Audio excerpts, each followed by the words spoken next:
The piano player. Arlie says, "We're doing a show at the school in a week, Billy Joe. Come play with us." If I asked my father, he'd say yes. It's okay with him if I want to play.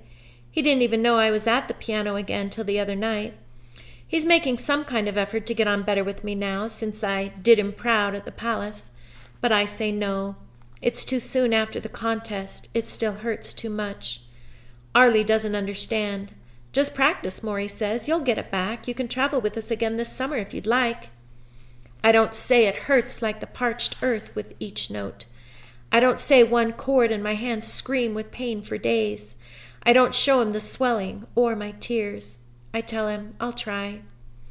At home, I sit at Ma's piano. I don't touch the keys. I don't know why. I play Stormy Weather in my mind, following the phrases in my imagination, saving strength, so that when I sit down at a piano that is not Ma's, when everyone crowds into the school for Arlie's show, no one can say that Billy Joe Kelby plays like a cripple. March 1935. No good. I did play like a cripple at Arlie's show, not that Arlie would ever say it, but my hands are no good anymore. My playing's no good. Arlie understands, I think. He won't ask again. March 1935. Snow. Had to check yesterday morning to make sure that was snow on the ground, not dust. But you can't make a dust ball packed together and slam against the side of the barn and echo across the fields, so I know it was snow. March 1935. Night school. My father thought maybe he ought to go to night school, so if the farm failed, there would be prospects to fall back on. He's starting to sound like Ma. The farm won't fail, I tell him, long as we get some good rain. I'm starting to sound like him. It's mostly ladies in those classes, he says. They take bookkeeping and civics and something called business English. I can't imagine him taking any of those things. But maybe he doesn't care so much about the classes. Maybe he's thinking more about the company of ladies. I'll bet none of the ladies mind spending time with my father. He's still good-looking, with his strong back and his blondie red hair and his high cheeks rugged with wind. I shouldn't mind either. It's dinner I don't have to come up with, 'cause the ladies bring chicken and biscuits for him. I'm glad to get out of cooking.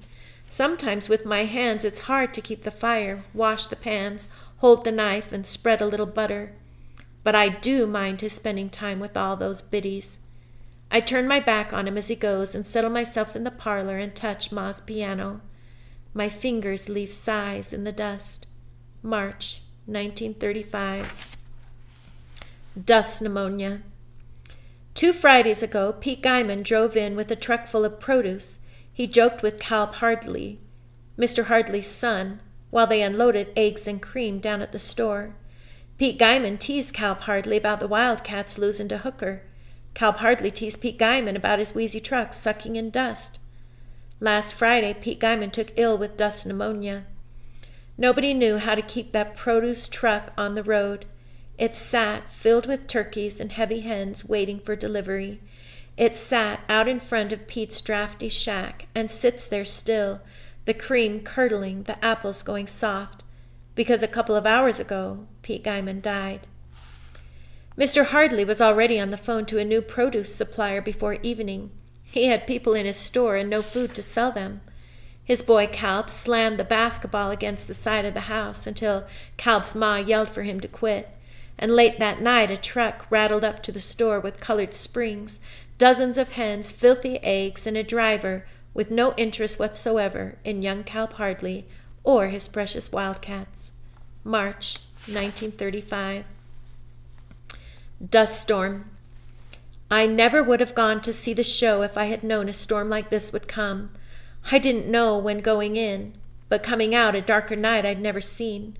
I bumped into a box beside the palace door and scraped my shins, then tripped on something in my path, I don't know what, and walked into a phone pole, bruised my cheek.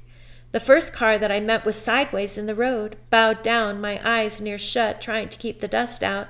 I saw his headlights just before I reached them. The driver called me over, and I felt my way following his voice. He asked me how I kept the road. "I fill it with my feet," I shouted over the roaring wind. I walk along the edge, one foot on the road, one on the shoulder.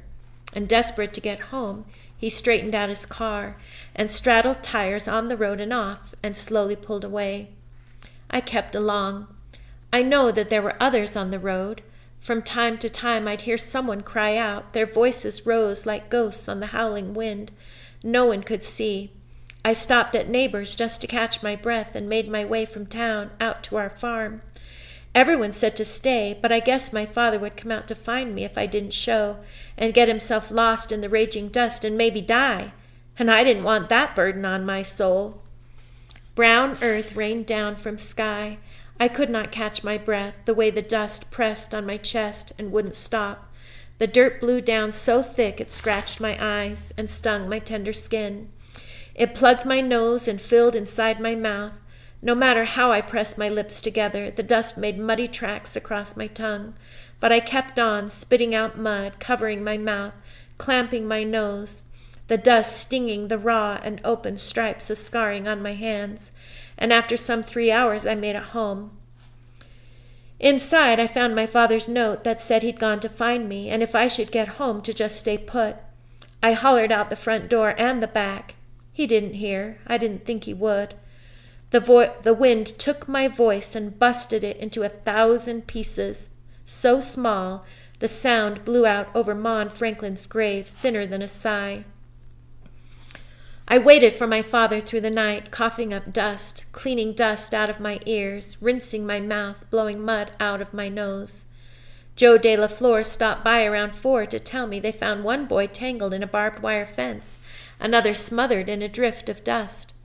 After Joe left, I thought of the famous Lindberghs and how their baby was killed and never came back to them. I wondered if my father would come back. He blew in around 6 a.m. It hurt, the sight of him, brown with dirt, his eyes as red as raw meat, his feet bruised from walking in worn shoes, stepping where he couldn't see, on things that bit and cut into his flesh.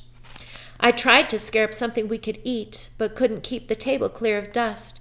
Everything I set down for our breakfast was covered before we took a bite, and so we chewed the grit and swallowed.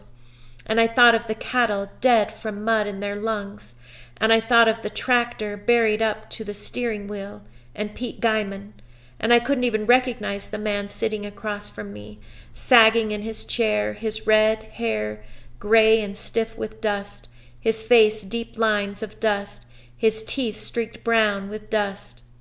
I turned the plates and glasses upside down, crawled into bed, and slept. March 1935. Broken promise. It rained a little everywhere, but here. March 1935. Motherless. If Ma could put her arm across my shoulder sometime, or stroke back my hair, or sing me to sleep, making the soft sounds, the reassuring noises, that no matter how brittle and sharp life seemed, no matter how brittle and sharp she seemed, she was still my Ma who loved me, then I think I wouldn't be so eager to go. March 1935. Following in his steps. Hayden Parley Nye's wife, Fonda, died today, 2 months after she lost her man. The cause of death was dust pneumonia, but I think she couldn't go on without Hayden. When Ma died, I didn't want to go on either. I don't know. I don't feel the same now, not exactly. Now that I see that one day comes after another and you get through them, one measure at a time.